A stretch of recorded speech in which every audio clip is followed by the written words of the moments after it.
నవదశతి కార్యక్రమంలో అనుదినము మాతో కలిసి దేవుణ్ణి స్తుతిస్తున్న మా ప్రియ సోదరి సోదరులకందరికీ మన ప్రభు అయిన యేసుక్రీస్తు నామమున ప్రేమతో వందనాలు.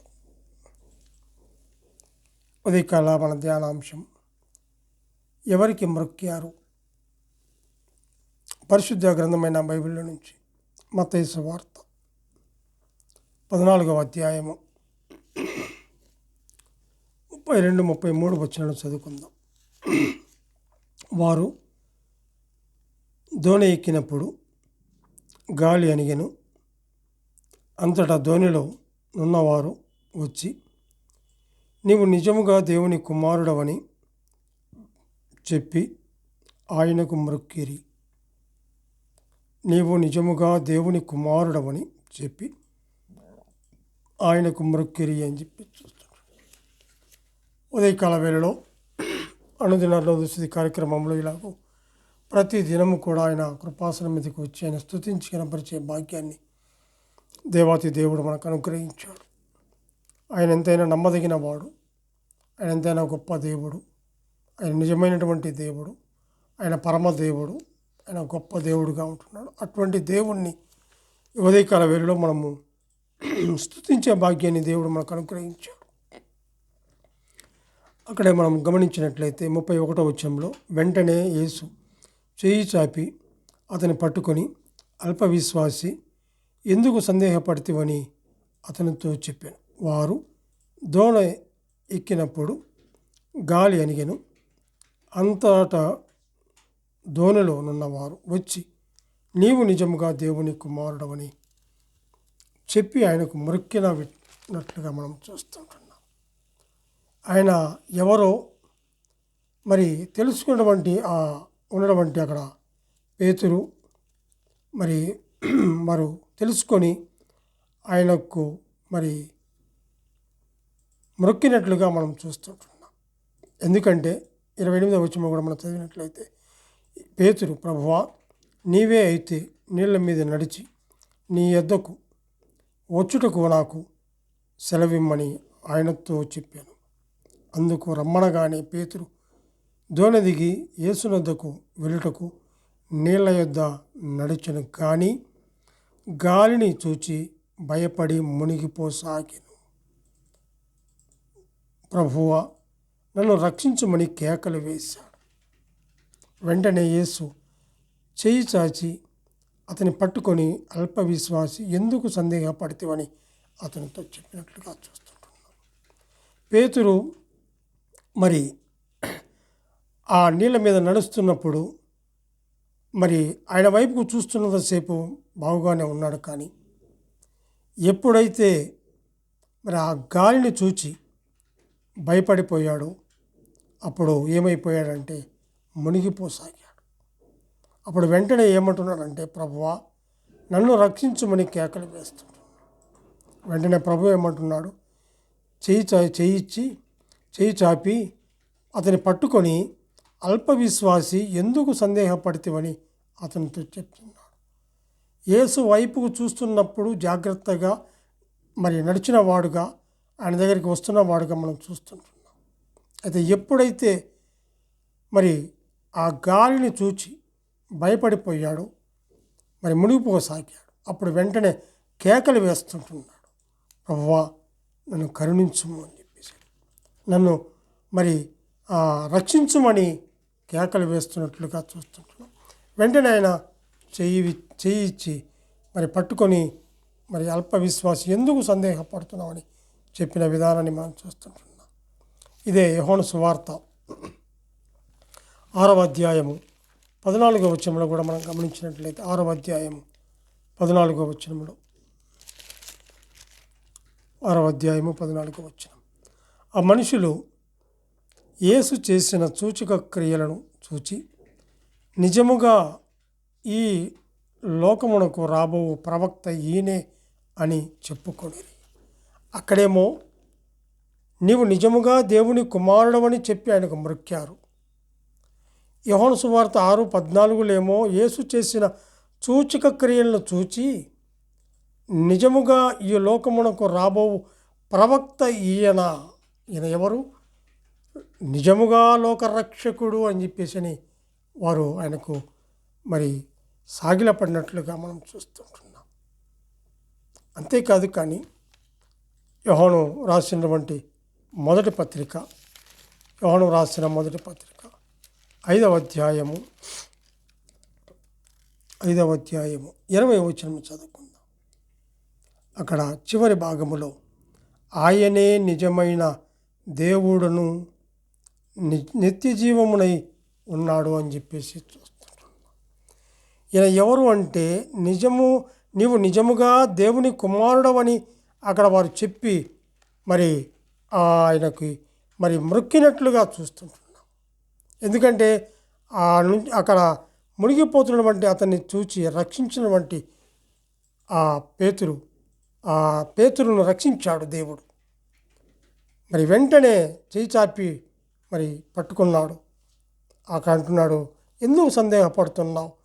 నేనే కదా, ఎందుకు సందేహపడుతున్నావు, ఎందుకు భయపడుతున్నావు అని చెప్పి అక్కడ వెంటనే ఆయన రక్షించినట్లుగా చూస్తుంటున్నాం.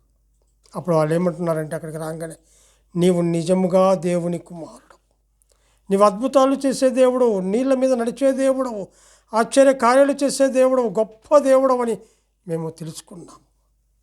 నీ మాటలో ఎంత శక్తి ఉంది, ఆగిపోంటే ఆగిపోతుంది.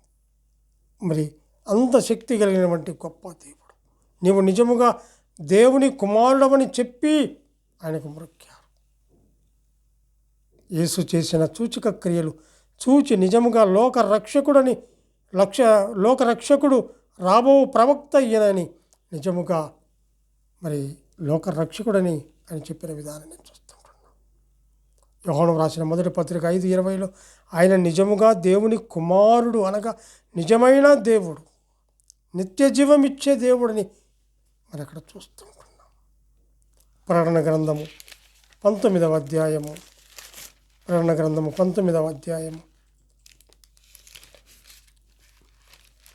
10వ వచనము చదువుకుందాం. 10వ వచనం అక్కడ కూడా గమనించినట్టు, అందుకు నేను అతనికి నమస్కారము చేయుటకై అతని పాదముల ఎదుట సాగిలపడగా అతడు, వద్దు సుమి, నేను నీతోనూ యేసును గూర్చిన సాక్ష్యము చెప్పు, నీ సహోదరులతోనూ సహదాసుడను, దేవునికే నమస్కారము చేయుము. యేసును గూర్చి సాక్ష్యము అక్కడ ప్రవచనానుసారముగా చూస్తుంటున్నాం. అక్కడ ప్రవచనానుసారమని 3వ అంకె ఉంది. మూల భాషలో ప్రవచన ఆత్మ అని మనము చూస్తుంటాం. అక్కడేమో నిజముగా దేవుని కుమారుడని ఆయనకు మొక్కారు. 6:14 యోహాను సువార్తలేమో సూచక క్రియలు మరి చూచి ఈయన నిజముగా మరి రాబో ప్రవక్త అని చెప్పేసి ఆయన మరి చూసి ఆయన స్తుతించినట్టుగా చూస్తుంటున్నాం. యోహాను రాసిన పత్రికలో కూడా ఆయన నిజముగా దేవుని కుమారుడని చూస్తుంటున్నాం. ఈయన నిత్య జీవం ఇచ్చే దేవుడిని మరి చూస్తాం. అందును బట్టి మనం కూడా స్తుతించాలి. ప్రకటన గ్రంథం 19:10 కూడా దేవునికే నమస్కారము చేయాలి. యేసును గూర్చిన సాక్ష్యం ప్రవచనానుసారముగా మనం చూస్తాం. ఇదే ప్రకటన గ్రంథం 22వ అధ్యాయము 8-9 వచనాల్లో కూడా 8-9 వచనాల్లో కూడా గమనించినట్లయితే 22వ అధ్యాయం 8-9 వచనాల్లో యోహాను, నేను ఈ సంగతులను వినినవాడను, చూచినవాడను.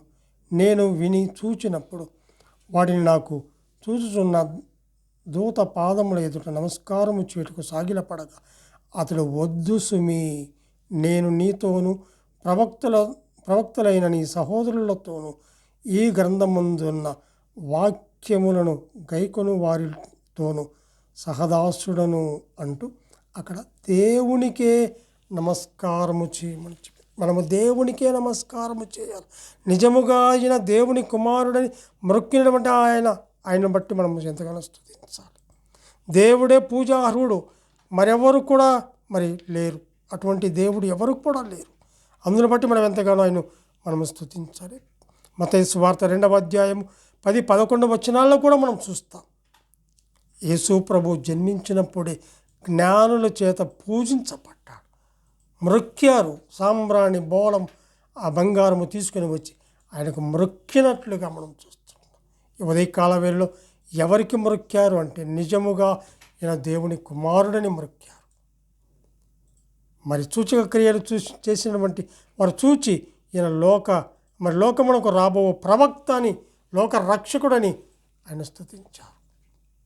సాగిలపడ్డట్టుగా చూస్తుంటున్నాం ఈ ఉదయకాల వేళలో. మరి మనం ఎవరికి మొక్కాలి అంటే నిజమైనటువంటి దేవునికి. ఎవరికి మొక్కాలంటే పూజకు అర్హుడైనటువంటి ఆ దేవాతి దేవుణ్ణి, ప్రభుని యేసుక్రీస్తు ప్రభును ఉదయకాల వేళలో మనం స్తుతించాలి. ఎవరికి మొక్కాలంటే ఆయనకు మొక్కాలి. ఎందుకు మొక్కాలి అంటే పాపము నుండి, శాపము నుండి, అగ్నిగుండము నుండి, వేదన నుండి, శాపగ్రస్తమైన కార్యం నుండి తప్పించినటువంటి ఆ దేవాతి దేవుణ్ణి మనం స్తుతించాలి. ఒకప్పుడు కూడా మనము కూడా భయములో ఉన్నటువంటి వారమే. ఒకప్పుడు భయాందోళనగా ఉన్నటువంటి మనల్ని ఆ భయము నుండి తప్పించినటువంటి ఆ దేవాతి దేవుణ్ణి మనం ఈయన నిజమైన దేవుని కుమారుడని తెలుసుకున్నటువంటి మనము, విశ్వసించినటువంటి మనము ఆయన మనం ఎంతగానో స్తుతించాలి. హృదయమార, మనసార, నోరార ఆయన మనం ఎంతగానో ఆయనకు మొక్కాల, ఆయన స్తుతించాలి, గణపరచాలి. ఈ కొద్ది లేఖనాలను దేవుడు దీవించును గాక. ప్రార్థన చేసుకుందాం. పరిశుద్ధుడమైన మా ప్రియ పరలోకపు తండ్రి, మీ ఘనమైన శ్రేష్టమైనటువంటి నామమునకు స్తుతులు స్తోత్రములు చెల్లించుకుంటున్నాం. ఈ ఉదయకాల వేళలో నిజమైనటువంటి దేవుని కుమారుడమైనటువంటి మిమ్మల్ని స్తుతించి గణపరిచే భాగ్యాన్ని మీరు మాకు అనుగ్రహించినందుకే స్తోత్రములు చెల్లించుకుంటున్నాం. దేవా తండ్రి, మమ్మల్ని కూడా ఆ పాపము నుండి, శాపము నుండి తప్పించినటువంటి ఆ దేవాతి దేవుణ్ణి, నిజమైనటువంటి దేవుణ్ణి, లోకరక్షకునటువంటి దేవుణ్ణి, రాబోయే ప్రవక్తని తెలుసుకున్నటువంటి ఆ దేవాతి దేవుణ్ణి మేము స్తుతించి గణపరిచే భాగ్యాన్ని మీరు మాకు అనుగ్రహించినందుకే స్తోత్రములు చెల్లించుకుంటూ మా రక్షకుడైన యేసుక్రీస్తు అమూల్యమైన నామమున స్తుతులు స్తోత్రములు చెల్లించి ప్రార్థన చేయుచున్నాము తండ్రి. ఆమెన్.